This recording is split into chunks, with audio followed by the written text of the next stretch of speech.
اگر پہلی رکعت میں سورۃ الناس کی تلاوت کر لی تو دوسری رکعت میں کیا پڑھیں گے؟ اس حوالے سے شرعی تعلیم کیا ہے، رہنمائی فرما دیں۔ دیکھیں یہ بات نوٹ کر لیں کہ صورتوں کی ترتیب جس طرح کہ قرآن کریم میں ہے یعنی مصحف میں ہے اس طرح پڑھنا واجب ہے۔ البتہ پھر اس کی دو صورتیں آ جاتی ہیں، ایک فرض اور دوسرا نوافل، اور واجب بھی فرض کے قریب قریب ہے۔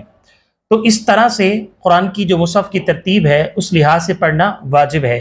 لیکن اگر کسی نے سورۃ الناس پہلی رکعت میں پڑھ لی تو اہل علم فرماتے ہیں کہ دوسری رکعت میں ہی سورۃ الناس پڑھ لی جائے۔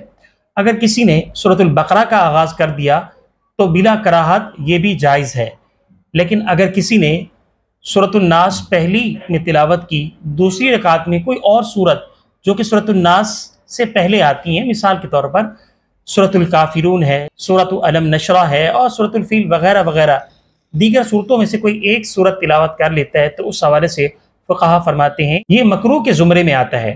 اگر کسی نے جان بوجھ کر ایسا کیا تو یہ مکروہ تحریمی کے زمرے میں آتا ہے۔ بہتر تو یہی ہے سورۃ الناس اگر پہلی رکعت میں تلاوت کی ہے تو دوسری رکعت میں ہی سورۃ الناس کی تلاوت کر لی جائے۔ البتہ سورۃ البقرہ کا دوسری رکعت میں پڑھنا اکثر و بیشتر تکمیل قرآن پر ہوتا ہے، اور تکمیل قرآن میں پڑھنا زیادہ بہتر ہے۔ واللہ اعلم، فجزاکم اللہ خیر۔